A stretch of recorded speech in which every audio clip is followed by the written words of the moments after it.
Bienvenidos a otra edición de Aguilar Opina. Soy Alfonso Aguilar. Gracias por conectarse. Les recuerdo que se pueden conectar con nosotros por las plataformas digitales, YouTube, Roku, Fire TV. También nos pueden seguir por las plataformas de podcast y también pueden bajar nuestro app. Y hoy quiero enfocarme en el tema de las deportaciones masivas, porque la izquierda y muchos en la prensa están sembrando miedo. Quieren decirnos que se va a militarizar el país, que se van a hacer deportaciones indiscriminadamente, que van a deportar a la abuela. Eso ya es un talking point demócrata. Ya he escuchado a varias personas decir, van a deportar a la abuela. Y esto obviamente para crear histeria y para atacar al presidente Trump. Nada han dicho de los más de 300,000 niños no acompañados que llegaron durante esta administración a la frontera, que entraron al país y que han desaparecido. Que esta administración, el gobierno federal, ha perdido contacto con esos niños. Más de 300,000. Un escándalo. Muchos pudieran estar siendo explotados ahora para fines laborales o sexuales. Pero los demócratas no dicen ni pío. Esa es la crisis humanitaria y hablaremos más de ello con la persona que vamos a entrevistar más adelante. Pero es curioso que esta gente está hablando de las deportaciones masivas y sembrando el miedo cuando todavía no tenemos muchos detalles de cuál es el plan de deportaciones masivas y la administración no ha empezado. Lo poco que hemos escuchado sobre las deportaciones masivas de Trump y del zar de la frontera entrante, Tom Homan, pues son cosas muy positivas que a todos nos debería alegrar. Y es que hay que recordar que la mayoría de los americanos y la mayoría de los hispanos en estas elecciones enviaron un mensaje claro de que votaban por Trump porque apoyan las deportaciones. Esa fue su propuesta de campaña y todas las encuestas previas a las elecciones demostraban que la mayoría de los americanos, incluyendo la mayoría de los hispanos, apoyan las deportaciones. Ese fue un mandato. Hace 10 años, cuando Trump se echó al ruedo político, por primera vez anunció su candidatura a la presidencia y habló de deportaciones, la reacción no fue positiva. Pero las cosas han cambiado. Por eso las perspectivas de los americanos y los hispanos sobre las deportaciones han cambiado. Ahora entienden que son necesarias. Y han cambiado porque durante los pasados 4 años, bajo esta administración Biden-Harris, lo que hemos visto es inconcebible. Hemos visto una ola migratoria sin precedentes. Desde que el gobierno registra el número de personas llegando irregularmente a la frontera, nunca habíamos visto tantas personas llegando. Según las estadísticas del Departamento de Seguridad Interna, estamos hablando de como 10 millones de personas en 10 años. Y como sabemos, por distintos reportajes de prensa, el secretario de Seguridad Interna, Alejandro Mayorkas, dijo que de esas personas que llegaron irregularmente a la frontera, alrededor de 85% han entrado. Llegaban a la frontera y las dejaban entrar. O sea que no es muy difícil, si son 10 millones y 85%, estamos hablando de 8.5 millones de personas, las dejaron entrar. Es un desplazamiento masivo de personas, histórico para nuestra frontera sur y para la región, y yo creo que para el mundo. Nunca hemos visto un desplazamiento de tantas personas. 8.5 millones que entraron y no estamos contando los llamados gotaways, las personas que entraron que la patrulla fronteriza no detuvo, que se calcula son más de 1.5 millones. O sea que más de 10 millones de personas entraron ilegalmente, muchos de ellos en listas de terroristas, muchos de ellos criminales, gente del Tren de Aragua. Sabemos que ahora el Tren de Aragua, esa organización criminal violenta que está aterrorizando toda América Latina, ahora está operando en Estados Unidos. Y por eso esto ha tenido un impacto y la gente quiere las deportaciones, porque esta migración masiva está teniendo un impacto real en nuestras comunidades. Pensemos en el crimen. Los demócratas y la prensa no quieren aceptar esto, pero el crimen serio cometido por inmigrantes ilegales ha aumentado. Consideremos el caso de Laken Riley, esa estudiante de enfermería en la Universidad de Georgia, asesinada por un inmigrante ilegal venezolano con vínculos al Tren de Aragua, que lo dejaron entrar sabiendo que tenía vínculos al Tren de Aragua, que va a Nueva York, en la ciudad de Nueva York comete un delito de agresión contra un menor, parece que no lo procesan criminalmente, es más, lo estaban alejando en un hotel pagado por los contribuyentes de Nueva York, y el hombre en un momento decide, me quiero ir a Georgia, y se monta en un vuelo humanitario pagado por nosotros los contribuyentes para ir a Georgia. Y cuando va a Georgia, iba al campus de la Universidad de Georgia buscando presas, buscando niñas para atacar, para acosar, y finalmente mata a Laken Riley. Esta administración es cómplice de ese asesinato, tiene sangre en sus manos, y eso se debe a estas políticas de laissez-faire en la frontera. Abramos la frontera y entre todo el mundo. Y cuando entra tanta gente, pues es imposible chequear los antecedentes de cada persona. Y no solo el crimen. En ciudades y comunidades donde tienen recursos limitados, donde hay gente que necesitan, ciudadanos que necesitan esos recursos, todo tipo de ayudas del gobierno, pues esos recursos ahora se tienen que reorientar para recibir a esta ola de migrantes que están llegando a estas distintas ciudades. Y obviamente, al llegar a esas ciudades, quieren trabajar. Si ya hay trabajos limitados, pues obviamente están compitiendo contra ciudadanos y le están quitando empleos a ciudadanos. Y también crea un clash cultural, una confrontación cultural. Cuando en una ciudad, o sobre todo un pueblo pequeño como Springfield, Ohio, llegan 15,000 a 20,000 inmigrantes pobres haitianos en un pueblo de 50,000 personas, eso obviamente va a llevar a una confrontación cultural. Y por muy caritativo que uno sea, eso va a crear problemas, porque son personas que tienen distintas costumbres, no hablan el idioma, quizás porque son tan pobres, vienen del país más pobre del hemisferio, tienen unas costumbres que llaman la atención. Yo no sé si comen gatos o perros, yo eso no lo sé, no lo he validado, pero sabemos que van a tener costumbres que se les va a ser difícil adaptarse a la vida en ese pueblo, crea clash cultural. Y es que obviamente nosotros no podemos recibir esta mareada de personas en tan poco tiempo. Estamos viendo el impacto. Por eso esto fue uno de los principales temas de las elecciones. Y ahora, como decía, la izquierda dice, pues mira, van a deportar a todo el mundo, hasta las abuelitas. Y eso sencillamente no es verdad. Digo, primero que nada, las deportaciones son importantes. ¿Por qué? Porque hay que enviar un mensaje a aquellas personas que están pensando venir a los Estados Unidos, que el juego se acabó. Que si usted viene ilegalmente, usted va a ser deportado. Que ya usted no puede, primero que vamos a cerrar la frontera, y después si de alguna manera usted se puede colar, lo vamos a detener y lo vamos a deportar. Hay que enviar un mensaje importante, fuerte, para que la gente no haga ese viaje a la frontera sur. Pero además, porque tenemos que, todo el impacto que esto está teniendo en nuestras comunidades, en nuestras ciudades, impacto que acabo de mencionar, pues por eso tenemos que sacar a muchas de estas personas, sobre todo aquellos que han llegado recientemente. Pero aún así, esto no va a ser indiscriminado.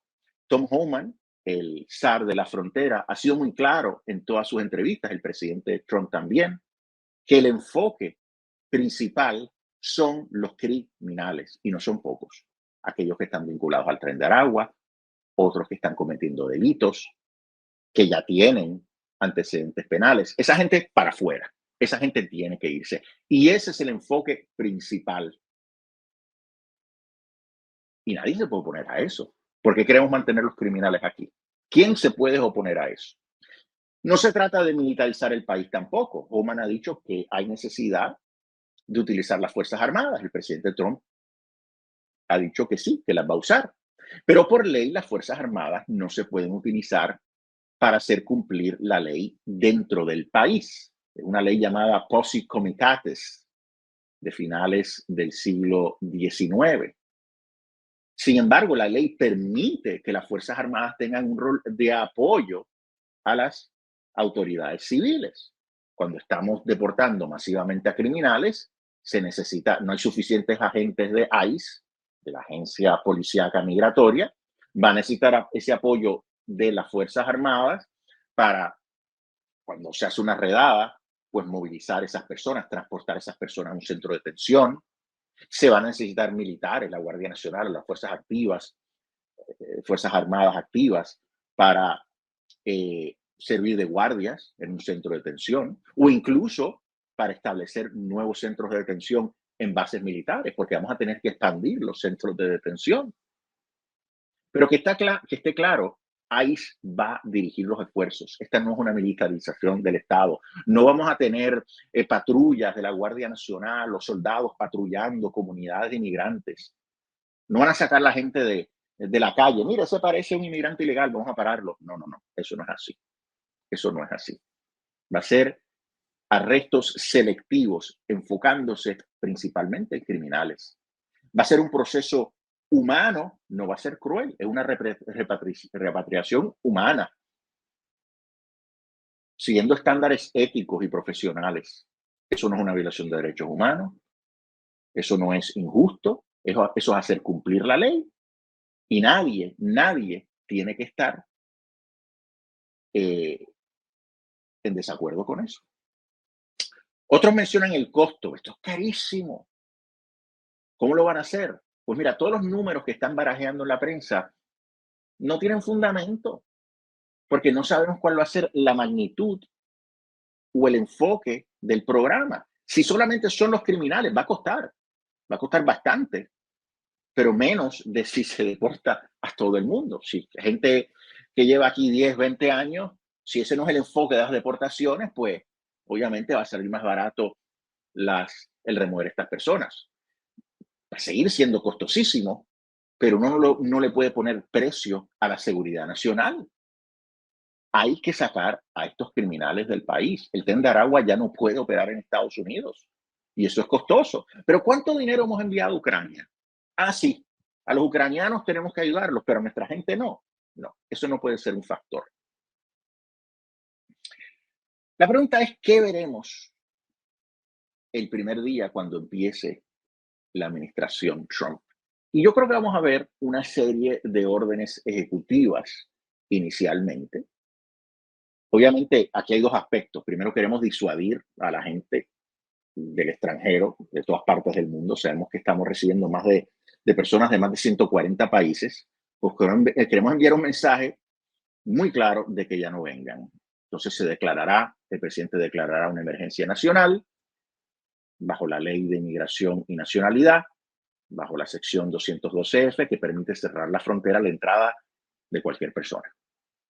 ¡Pum! Ahí se para y ustedes van a ver, se cierra la frontera, van a ver cómo ese número va a colapsar de personas llegando a la frontera. Esa ola migratoria rápidamente la vamos a parar, le vamos a poner freno. Pero queda todavía el tema de las remociones, de las deportaciones. Eso es más difícil. Yo me imagino que inicialmente las deportaciones empezarán con los recursos que se tienen al momento, pero va a tomar tiempo para poner todo en su lugar, para tener una operación efectiva de deportaciones, para remover estos ilegales. Primero que nada, dije los centros de detención. El Congreso solo ha autorizado 41,000 camas. Tenemos que aumentar el número de camas. Entonces, eso requerirá, me imagino, legislación para expandir el número de camas. Pero de todas maneras, sabemos que esta administración había estado cerrando centros de detención. Habrá que reabrir centros de detención y abrir nuevos centros de detención para aguantar a estas personas. Detener a estas personas mientras siguen el procesamiento legal.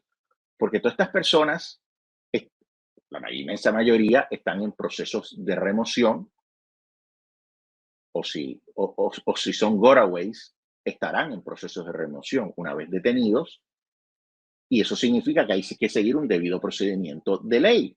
Tienen que tener una vista ante un juez de inmigración para poder ser removidos, y eso toma tiempo, no tenemos suficientes jueces de inmigración. Por lo tanto, habrá también que pasar legislación para aumentar el número de jueces de inmigración. Mientras tanto, quizás administrativamente se puede crear un proceso expedito para esos criminales para que puedan eh, eh, ir acudir ante un juez de inmigración rápidamente para que podamos sacarlos rápidamente del país. Eh, o sea que hay un sinnúmero de cosas que hay que poner en lugar para que esto funcione efectivamente. Otro tema importante es que los países de origen de estas personas reciban estos inmigrantes. Hay algunos que no los quieren recibir. Los venezolanos, por ejemplo, la dictadura de Maduro no quiere recibir a todos estos venezolanos ilegales que han llegado. No va a querer recibir a todos estos miembros del Tren de Aragua. Pues vamos a tener que ver, va a tener que haber un esfuerzo diplomático agresivo para que estos países se abran a recibir a estas personas. O sea que va a tomar unos meses para poner toda la infraestructura y todo en su lugar para que esto funcione efectivamente, pero lo vamos a lograr, lo vamos a lograr. O sea que yo creo que estimo que las deportaciones empezarán utilizando los recursos que tenemos, pero irán en un aumento y el esfuerzo será más efectivo en la medida que podamos poner todo en su lugar. Algunas cosas se podrán empezar a hacer administrativamente, otras cosas requerirán legislación. Yo imagino que habrá un paquete de legislación que permita conseguir más fondos para el esfuerzo de deportaciones, que como dije, va a requerir más jueces de inmigración. Es increíble, debo decir, que ya hemos escuchado esta semana y la pasada gobernadores demócratas, alcaldes demócratas, diciendo que no van a colaborar con los esfuerzos de deportación masiva. Es inconcebible que oficiales electos se rehúsen a garantizar la seguridad de sus ciudades, de sus estados, que quieran darle santuario a criminales. Y esa gente va a tener que enfrentar a sus constituyentes, a sus votantes, a sus ciudadanos y explicarles por qué quieren esconder, quieren proteger a criminales que ponen en peligro a sus ciudadanos. Muchos de estos estados y ciudades por años no han estado colaborando con los oficiales de inmigración. Por ejemplo, ICE emite unos detainers, unas notificaciones a los estados cuando sueltan a un inmigrante ilegal criminal que ya ha servido su tiempo en prisión. Cuando lo sueltan, muchas veces el gobierno federal emite una notificación para que se lo entreguen a las autoridades federales y así lo puedan remover. Pues muchos de estos estados no se lo entregan a las autoridades federales. Eso no es compasivo. Compasivo sería colaborar con el gobierno federal. Pero eso es precisamente lo que estos estados y alcaldes están diciendo. Y ellos dicen, como digo, que los santuarios son medidas, crear ciudades santuarios y estados santuarios son una forma compasiva para proteger a la comunidad ilegal. Eso es falso. Son medidas para proteger inmigrantes ilegales, criminales. No tiene nada de compasivo. Ahora, el hacer cumplir la ley de inmigración, las deportaciones, es una responsabilidad del gobierno federal. La Constitución le da esa responsabilidad al gobierno federal. La ley de inmigración habla de detenciones, de deportaciones. Para eso no se necesita nueva legislación. O sea que aun si ellos no quieren colaborar, el gobierno federal, y ya Tom Homan, el zar de la frontera, lo ha dicho, pues si no quieren colaborar, enviarán más recursos para hacer su trabajo y sacar a esas personas de sus estados y de sus ciudades. Otras cosas que pueden hacer es quitarle fondos. Muchas de estas ciudades demócratas tienen grandes problemas de seguridad. Si no colaboran, no quieren cooperar con el gobierno federal, pues el gobierno federal puede decirles, si ustedes no van a recibir fondos, si no colaboran con las autoridades federales, no van a recibir fondos para trabajo policíaco. Y eso puede ser un incentivo para que recapaciten y colaboren con el gobierno federal. Miren, las deportaciones, como dije, el término legal es remociones, son necesarias. La ley de inmigración las contempla. Lo que pasa es que en el pasado realmente administraciones republicanas y demócratas no han hecho un buen trabajo en hacer cumplir la ley. Incluso cuando removían, durante Obama hubo muchas deportaciones, Pero esas deportaciones eran personas acabadas de llegar a la frontera. Llegaban y las removían inmediatamente y las contaban como deportaciones. Pero no se ha hecho un buen trabajo para remover personas en el interior del país. Y eso, como digo, es algo que la ley ordena, que la ley le dice al gobierno federal que tiene que hacer. Pues ahora lo vamos a empezar a hacer. Y la realidad es que no hay forma de mantener el sueño americano para nuestros ciudadanos y para los inmigrantes que quieren venir aquí legalmente, a hacer de los Estados Unidos su hogar y hacerse americanos, si continuamos permitiendo la migración masiva desregulada, si no controlamos nuestras fronteras y si el gobierno no hace su trabajo de hacer cumplir la ley de migración. Pero no se confunda. No se deje confundir por la izquierda que lo quiere asustar. Esto es un esfuerzo profesional, humano, y va a estar enfocado en criminales. Son arrestos selectivos de criminales y no va a ser un esfuerzo arbitrario, indiscriminado. Usted no tiene que asustarse. Los únicos que se tienen que asustar son los criminales.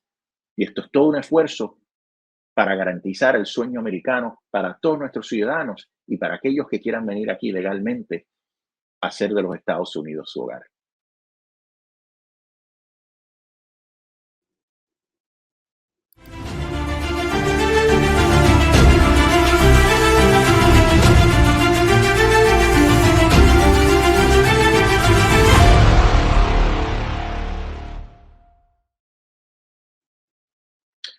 Bueno, seguimos hablando de lo que podemos esperar de la administración entrante del presidente Trump en cuanto a inmigración y las deportaciones masivas. Y he querido invitar a una persona que tiene muchísima experiencia en temas relacionados a nuestra frontera sur. Es la periodista independiente Sara Carter. Sara, welcome to the show. Thank you so much. Gracias por tenerme. I really appreciate it. It's a very important topic, and I think one of the most important issues facing our country. Well, I think certainly voters thought so in this election. And Sarah, just this week, we saw the images of a 2-year-old girl arriving at our southern border with another group of over 60 unaccompanied minors. This is heart-wrenching, but I thought this is a symbol of what we have seen this past 4 years. The border crisis is certainly a national security crisis. It's a health crisis because of all the fentanyl that's coming in, but it's also a humanitarian crisis.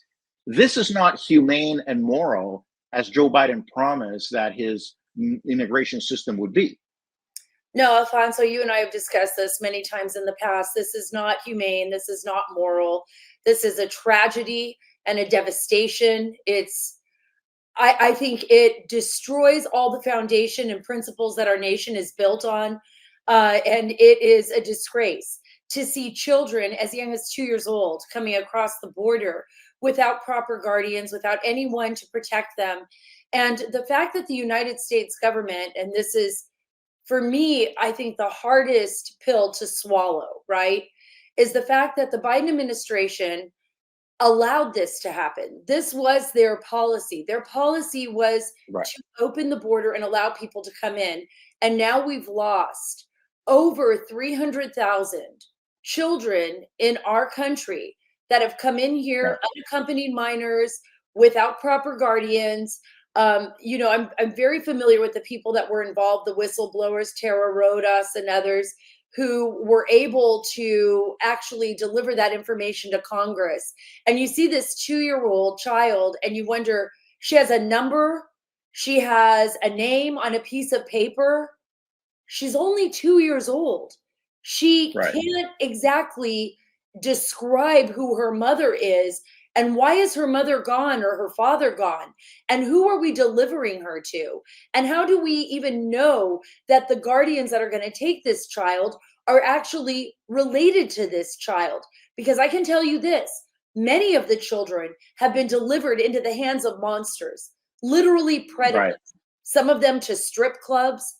Others, we've seen 18 to 20 kids being delivered to the same household when we know they're not even related.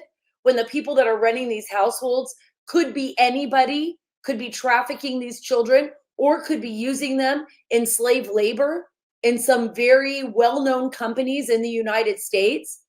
Because when you hire a child and you're using that child at 2 a.m. in the morning to basically, take care of poultry or to box cereals or whatever you're doing, you are using slave labor. How is this even acceptable? And this is important because they will say, well, this has always happened. We've always seen this migration waves. Some children are trafficked. Massive unregulated migration encourage and facilitates this. The Border Patrol are overwhelmed. It's just so easy to sneak in these kids, to surrender them sometimes, as you say, to the Border Patrol. They don't have time to process them. They turn them over to HHS, and HHS sometimes is approached by somebody who says it's a relative or parent, and they're not. They're a trafficker, and they surrender them to that person. Yeah, absolutely. They surrender them to that person and then they clean their hands with it, right? Secretary Becerra with HHS, with Health and Human Services, basically testified he doesn't know what happens to these children once they're delivered to wherever they delivered them to. I would say Secretary Becerra should have said, we don't even know who we're handing them over to. And then once we hand them over to them, we lose track of them because we don't have the appropriate resources, nor the manpower, nor do we care to actually do our job and keep up with them. When he testified before Congress, it was actually a crime against humanity he was admitting to. How do you allow children from anywhere in the world? And by the way, because we opened our borders so vastly during this last administration with over 10 million plus, I would say even more, Alfonso, people coming across this border than what's been actually stated publicly. I think we're closer to 15 to 20 million. There were criminals all over the world, even from as far away as the African continent, right? That were saying, wow, look at what's happened in the United States.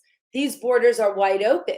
I spoke to people involved in rescuing children from trafficking organizations just recently, Jaco Boyens and others, who were saying, look, we've found people in the United States that have come from as far away as the African continent, from South Asia, that are involved in child trafficking because they were like, oh, the United States opened it up for exploitation of children.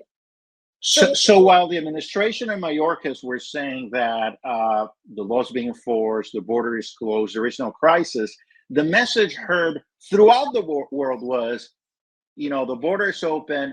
As long as you make it to the southern border, they're going to let you in and they're going to release you into society. 100%. That was the message. That was the message. That was the message, because that message was being delivered by the families of people that had already crossed, by the friends, by the associates, by the drug cartel organizations, by the human trafficking organizations. That message was being delivered across the globe. Not only was the border wide open, but the Biden administration was saying, we're not only going to open the border, but we're going to pay you to come in here illegally. We're going to offer you housing. We are going to give you financial help, whether that's in the form of a debit card, whether that is in the form of, grocery stamps or any type of welfare. We are going to give that to you. And not only are we going to do that, we're going to assist your organizations in moving more people into this country. Let me ask you this. How does a child travel from Honduras, Nicaragua, El Salvador, all the way across all these countries in Central America, through Mexico, one of the most dangerous land crossings? One of the most dangerous land crossings is our southern border. The United Nations has said that. And make it into the United States with a piece of paper in her hand, that little 2-year-old hand, and not be targeted by predators. She is traveling alone. Do you know how many children we have found and seen? I've seen it with my own eyes at the border. Tom Homan has seen it. Others have seen it. Border Patrol agents, DEA, FBI. You want to talk about transnational criminal organizations, children that have been abused sexually, mentally, physically. So we've actually created a boom for human traffickers, for coyotes. we've given them an opportunity to make lots of money. The cartels are making lots of money from trafficking human beings, and it's not only children. I mean, encouraging this massive flow of people. I mean, I think it creates. I call it a corridor of terror. You know, from Panama to the southern border, the circumstances are terrible. It's not only for children; it definitely facilitates child trafficking, but women are victims of sexual assault, rape. Everyone is a victim of some sort of crime. This is what this type of policies incentivize. Absolutely. This should not be a Republican, a Democrat, independent, Green Party issue. This is a humanitarian issue. This is an issue that affects not only our internal aspects of our nation, where we talk about, fentanyl and the loss of our own children and the cartel trade and what has been going on in the United States as far as national security and the impact that has on national security. But this affects every single person that is being trafficked across that border. And you brought up a very important point, Alfonso. You brought up the billions, the hundreds of billions of dollars that the middleman, which is our nation, has allowed the drug cartels and the human trafficking organizations to acquire hundreds of billions of dollars that, by the way, out-resource our law enforcement, that allow these cartels and human trafficking organizations to gain access to the most high-tech technology so that they can overhear conversations between our law enforcement officials at the border, so that they can monitor us, so that they can blackmail us. Because, and this is where I expand my focus. It's not just about Mexico, right? Okay, we understand that Mexico has been dealing with a pseudo-narco state now for some time because these cartels have been allowed to grow. We have also supplied the money for that to happen, right? Because of our purchase of narcotics and everything else, down to even the purchasing of children in cheap labor. But I want you to think about the ability for these hundreds of billions of dollars, these trafficking organizations, to influence our side of the border.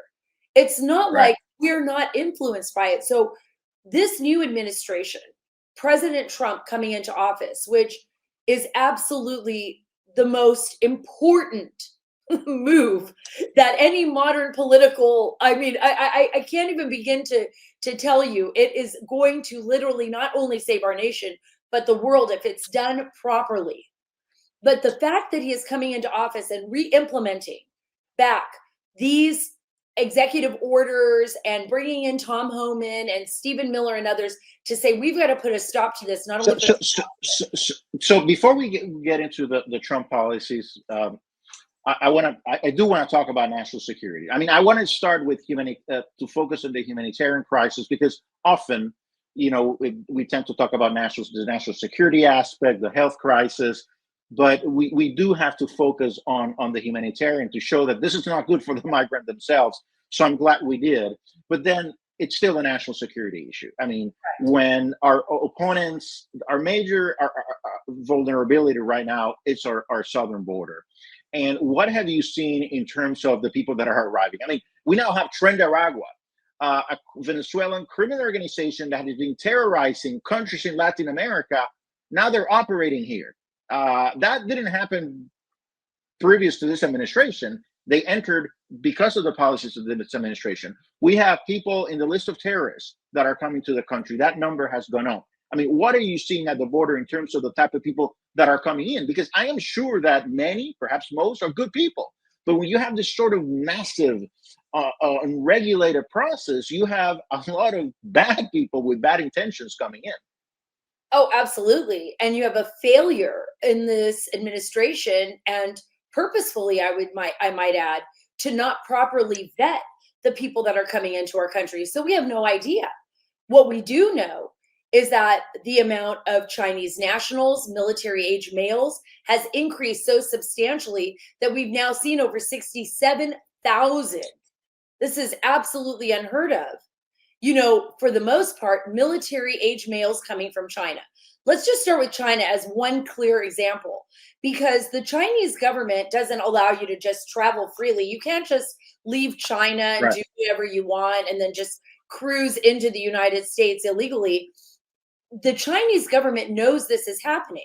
So I would have to assume that within these large groups, just as, and I'm not just assuming this, I'm talking to US intelligence officers about this as well, but that the people that are coming in are also spies, people that we need to be concerned about, people that are infiltrating our nation without any visas, without any passports, without any ID whatsoever. They're not going to be pinging on some Interpol database because guess what? They haven't committed any crime that Interpol would be aware of yet, or they wouldn't know who they are. So now they're lost into the fabric of America. Now let's talk about terrorism. We have seen that alone, we've caught over 400 people associated with terrorist networks in the United States. And those are the ones that we've been able to access at the border or that the public knows about. But what about the 2 million known gotaways? We have no idea who they are. We have no idea where they've gone. We know they're here because we've either seen their footprints and we've been able to calculate from video footage how many people have crossed the border that we have not actually apprehended, that we have not actually even vetted in the most minimal aspect. And now those people are gone through this country. We've seen over 175 nations, I believe even more. South Asia, Afghanistan, Syria. We don't have a working relationship with Assad. We're not going to be able to send a message to the Syrian government. You know, we picked up so-and-so. Here's the information that we have on him, or the basic information. We believe he's from Syria. Can you please explain if we have this correct information and will you take him back home? That won't happen. So now we have this wide open border with people from all over the world, from war-torn countries, from countries associated with terrorism, from countries that are no longer operating. So in a way, immigration is weaponized. They want to encourage this massive movement of people so they can position assets within the United States because it's just easier to come in.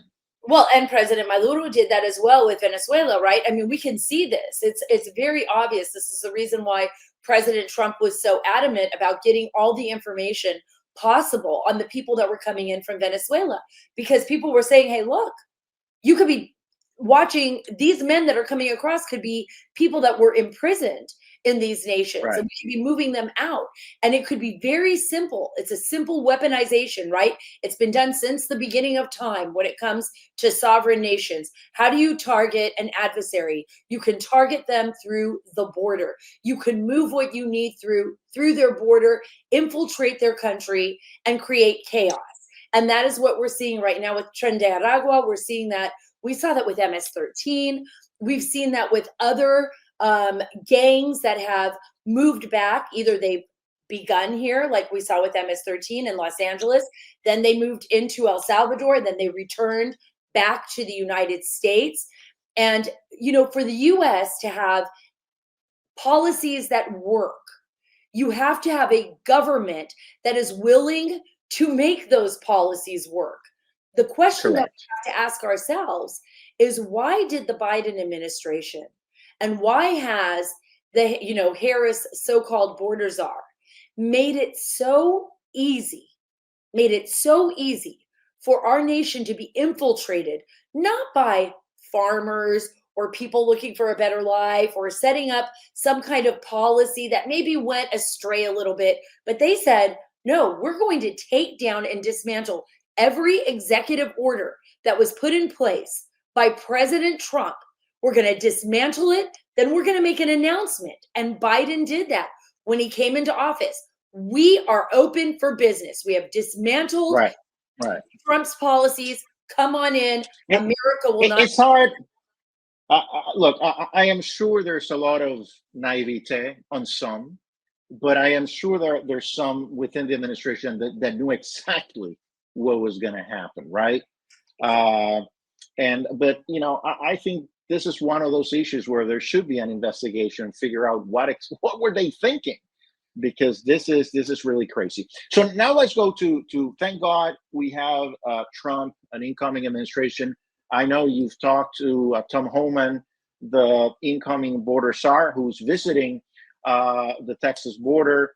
How do we fix it? I mean, I always say that we have two issues that we have to deal with. First, how do we put an end to this migration wave, achieve operational control of our border? And then we have the issue of removal, which is, I think, harder. So from your conversation with Homan, what do you think the process will be? What are they going to do to try to fix this in 4 years? Number one, incarcerated criminals will be removed immediately. So we look at incarcerated criminals first. That is information that Immigration and Customs Enforcement, the Department of Homeland Security will have access to. We need those moved out of the country immediately.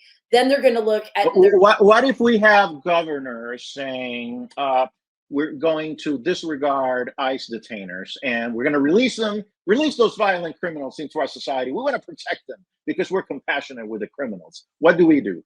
Oh, I think Tom Homan made it very clear. They would be breaking the law, right? And, he was very clear with the Colorado governor and with others. I think this is going to be a fight. Look, this is not going to be easy. But overall, the American public is not going to put up with this. I was in Colorado multiple times over the past year. And I can tell you this, the majority of people that I spoke to in Colorado, regardless of where they stood politically, the one issue that they seemed to agree on, the majority of them, was the issue of what is happening in Colorado, particularly in Denver and other cities, with illegal immigration. The influx of people that are coming into their cities, there's no place for them to sleep. There's no facilities to house them. I saw families on the street, which broke my heart to see a man on the street with a big sign saying, "We'll work for food," with his 2 little kids next to him. He had no idea when he made that trek from Venezuela that he would end up on the streets, living on the streets with his children. So I think for the most part, politically, it's going to be to their detriment to stand up. Absolutely. Yeah, they are going to fail. They may try to stand up at first. They might try to beat on their chests a little bit, go after the Trump administration. But in the end, they are going to acquiesce because they know it is the right thing to do. And I can tell you this, President Trump and Tom Homan, Stephen Miller, the whole team, and I'm with Tom Homan. I've been with him the whole last year with our nonprofit, Border 911, to educate the public actually on what is happening with this border crisis. It's one of the most important issues is to remove the criminals first. So we're going to go after criminals first. You are not going to see the military rolling down, and I've talked to Tom about this multiple times. You are not going to see military vehicles going down the streets, throwing families into the back of vehicles. It's not going to be some kind of bizarre, expulsion of people from our nation. So you're targeting specific people for arrest. 100%. And the military can provide support. We're going to need them to provide support, and they provide support to federal and local authorities all the time. Yes, let me make this clear. The military has provided support in every administration, whether you're talking about President Obama's administration, whether you're talking about President Trump, previous administration, whether you're talking about, I remember even during the Bush administration, right, when we had the National Guard on the border. Remember that? It was a long time. It's been a long time, but I remember the Minutemen showed up and there were these volunteer forces and they were lining up on the border. And then we had the National Guard there. So the military can be used for logistics, and it will be.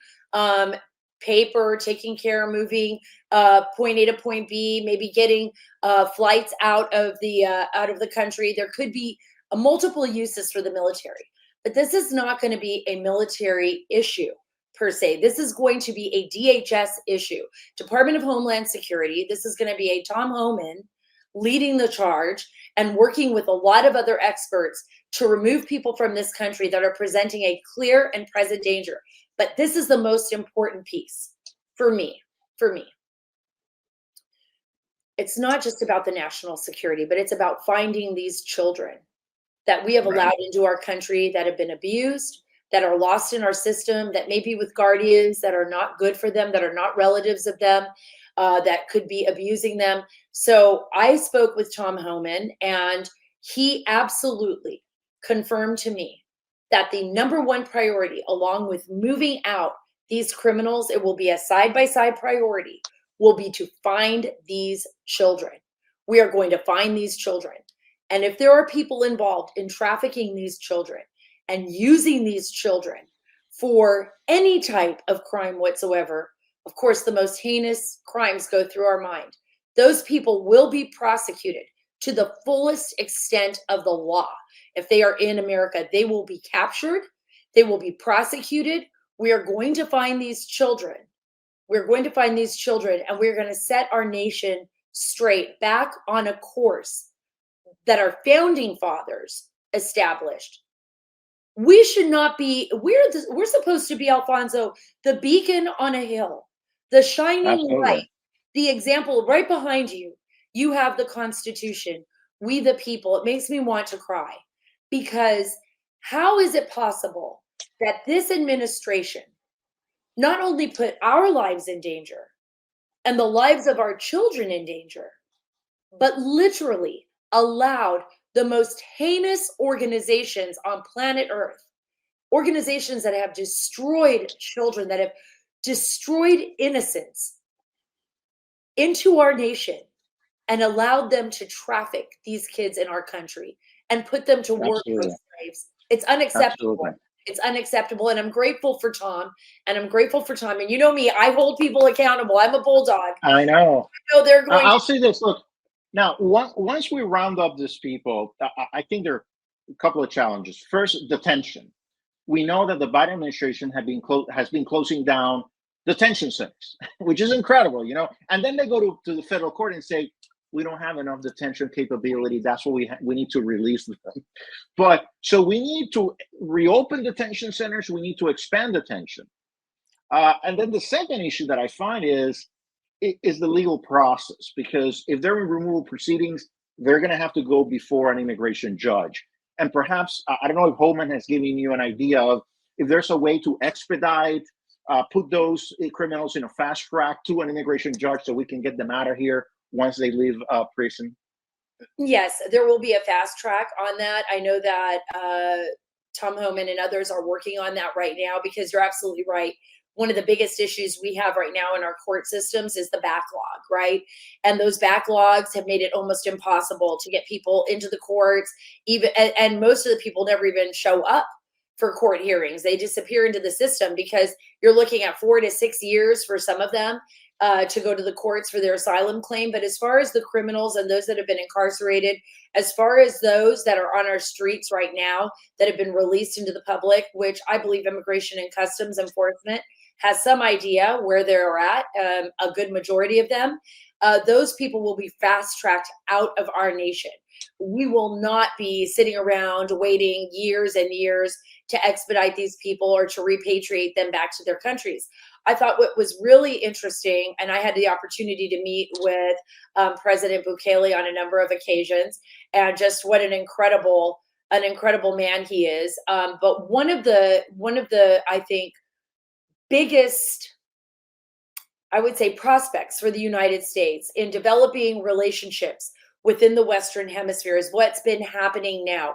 The establishment of this incredible, democracy in El Salvador, and a president that really has worked diligently to clean up his country from MS-13. And we see it right now with Javier Milei in Argentina. We're watching the spread of democracy across the Western Hemisphere, which is vitally important, by the way, to any plans that the United States has on repatriating people back home. And I spoke with President Bukele. I also spoke with the head of his national security team, and had a chance to visit Sakot prison while I was there. And I said, will you be willing to take back criminals, known criminals that have committed crimes in El Salvador, both in El Salvador and the United States? Will you take them back if the United States returns them? Will you incarcerate them here in El Salvador? And they said, absolutely, yes. We are willing to take them back. That is even if they're not Salvadorian. No, Salvador. They'll have to be a Salvadorian. Because that, I think that's the challenge with some other countries, Venezuela, for example, where we're going to need aggressive and innovative diplomacy to encourage them to receive those people. Right, absolutely, because that's going to be the big issue. repatriate them where? Where do we send them to? Do we just land a plane? Do we fly the plane around the edges of Venezuela and ask somebody, can we leave them here at this airport? And then hopefully they walk back, to Venezuela and not walk back towards, our nation. So that's going to be really a big issue. These are all what we have to deal with. And you and I have discussed this. It's very important that we include our partners in the Western Hemisphere. It is very important that we also draw the line. And I think one of the big issues right now, and I think President Trump, he plans on enacting, tariffs. He said, look, Mexico, hey, Canada, hey, look, so-and-so, you don't want to play ball, you don't want to do what's right for all of our nations, then guess what's going to happen? We just announced it, we saw this caravan coming from Mexico. Say, well, how come they can go through your entire territory, which is pretty big? Well, we're going to impose 25% tariff until that stops happening. Oh, and it'll stop because that Mexico can stop it at the Guatemala border. Mexico can stop this. They're just not stopping it because it becomes a potential problem for them. They see this. For us, it's like they're playing a game, right? And under the Biden administration, they allowed it to happen. So why should Mexico stop it? Just let everybody in. Because Mexico, overall, that helps the Mexican government. They don't want to have to deal with all these people coming into Mexico and utilizing their social services. Send them to the United States. The U.S. wants that. Look, I think that, and I'm grateful, I think that the majority of people, and I would hope that the majority of people are good-hearted, right? So for the most part, they would want to put a stop to child trafficking, human trafficking in general. That would be an issue, I think, that for most of us, we can agree on. Whether we're discussing that with Mexico, our partners there, whether we're discussing that with our partners in Guatemala or El Salvador, Nicaragua. But I think we do have to send a very harsh message. And I think President Trump is doing that when he says, look, if you're not going to cooperate with us on a national security level, if you're going to play hardball with us, then this is what's going to happen with you. You want us to advance your nations, help your near shore, our manufacturing, make it possible to near shore, manufacturing facilities in the Western Hemisphere, then you better cooperate with us. We will help you build up your nation. We will build up ours, but only if we're working together as partners. And we really cannot work together as partners if they are using us. Well, they can't afford those tariffs. I mean, we are their number one market for all those countries. Let me ask you two more questions to end. It's a 25% tariff. It's a 25% tariff. That is a huge tariff. Well, that's what I'm saying. For all those countries, the U.S. is their number one export market, so they can't afford it. So it's very powerful.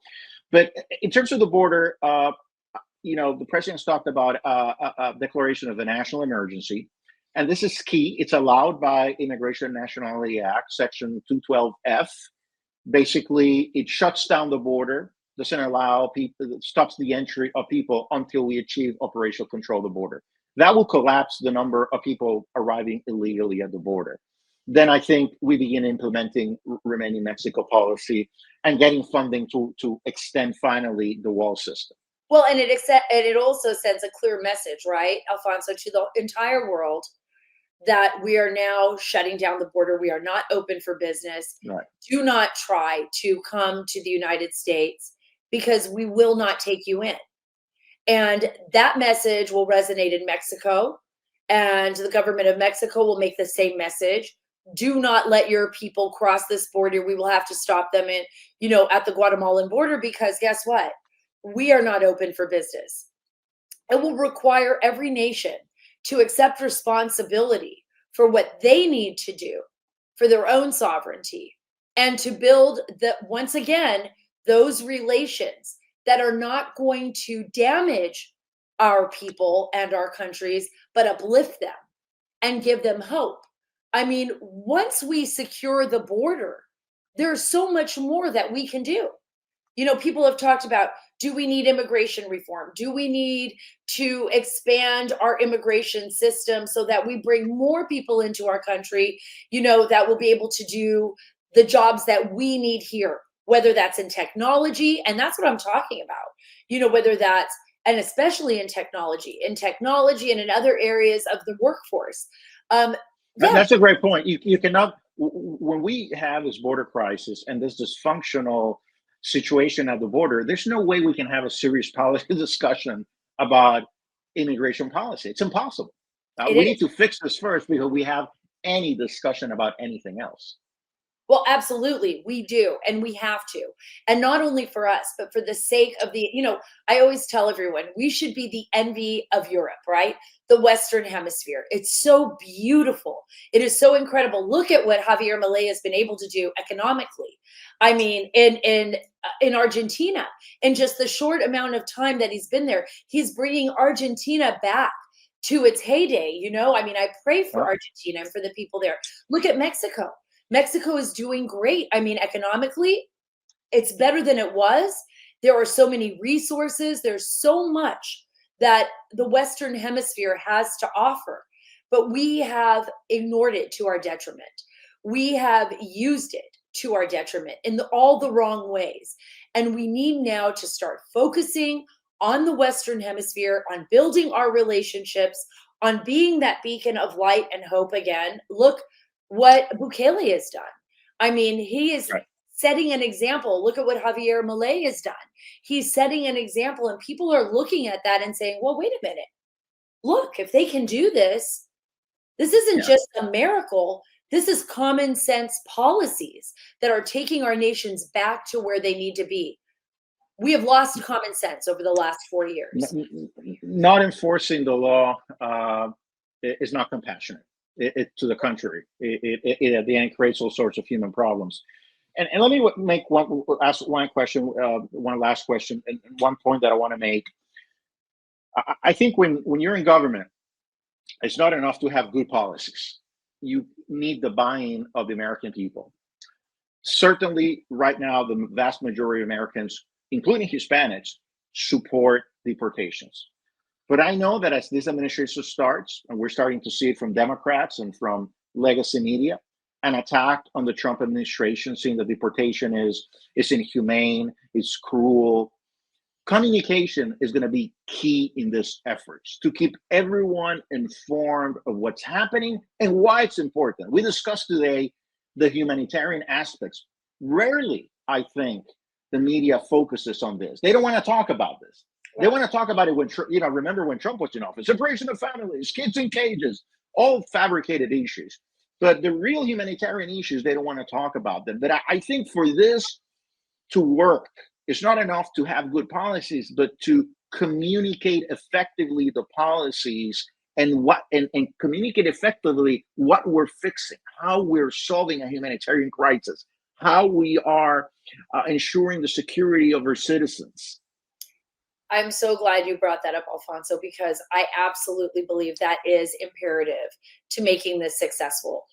The most important part of this entire plan, especially at the very beginning, is going to be communication from the administration to the public in general. And by the way, to the rest of the world, because the rest of the world is watching.